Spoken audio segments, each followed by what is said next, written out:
You know that feeling, right? You look up from your phone, thinking it's been, what, 5 minutes? And boom! 2 hours have just vanished. You're left with this weird, hollow feeling, wondering where did that time even go? Okay, let's get into this, because what you're feeling is totally real, and I need you to hear this.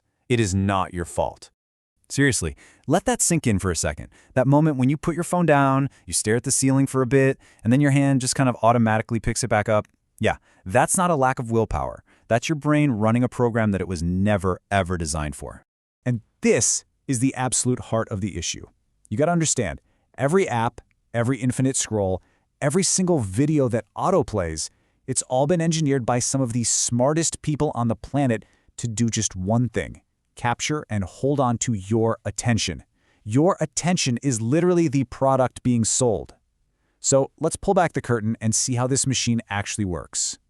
So if we're going to reclaim our focus, we first have to understand what's happening inside our own heads.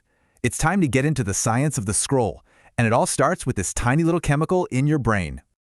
This right here, this explains that feeling of numbness so perfectly. Just think of dopamine as your brain's little reward chemical. Normally, you get it when you accomplish something, right? You earn it. But with endless scrolling, you're just getting flooded with these tiny, unearned hits over and over. And your brain's response? It just starts to turn down its own sensitivity. That's why real-world stuff, like reading a book or going for a walk, starts to feel kinda dull. And this just lays it all out, doesn't it? Look at the difference. The natural rhythm on the left, effort, reward, satisfaction, that feels good because it's real. You earned it. But the digital loop on the right, swipe, hit, repeat, it completely breaks that connection. It's this addictive cycle of instant gratification that gives you no real satisfaction, and it just leaves you wanting more, but somehow feeling emptier. And here is the direct result of that rapid-fire dopamine loop. When you're scrolling for hours, you are literally training your brain to lose its patience. You're rewiring it to constantly seek something new.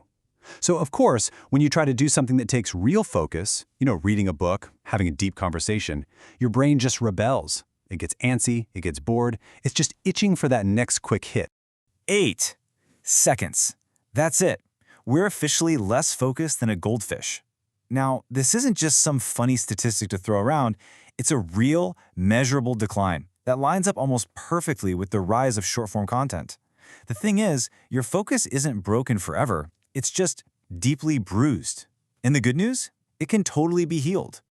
Okay, so we've laid out the problem. We know what we're up against. Now for the empowering part. This is your practical, step-by-step plan to start rewiring your brain back to what it's supposed to be, and you can start today. And this right here, this is probably the most important thing you need to hear. Your brain is not set in stone. It's neuroplastic. That's just a fancy way of saying it can change. The same way it was wired for distraction, it can absolutely be rewired for focus. All it takes is a little intention and a little consistency. All right, now this isn't just some random list of tips. This is a daily system designed to retrain your brain. Let's run through it. First, the 30-minute rule. Set a hard, strict limit on those social apps. Second, the morning window. Protect that first half hour of your day. No phone. Let your brain wake up on its own terms. Third, intentional boredom. Yep, you heard me. Just sit in silence for 10 minutes. No phone, no TV. It's like a workout for your focus muscle. Fourth, replace, don't restrict. Don't just stop scrolling. Swap that time with something real, like a walk or sketching. Fifth, the nighttime ritual. An hour before bed, plug your phone into charge outside of your bedroom. This one is a game changer for your sleep. And finally, number 6, one deep thing a day. Read a long article, watch a documentary, listen to a full album. Anything to retrain your brain for depth over speed. So we have a plan, but let's be real. Sticking to any plan is hard unless you are crystal clear on why you're doing it. This isn't just about spending less time on your phone, it's about what you stand to gain when you do. Just let that number land for a minute. 1,600 hours a year. That's basically 65 entire 24-hour days. Just gone. And look, this is not a judgment, it's just an accounting of our most valuable non-renewable resource, our time.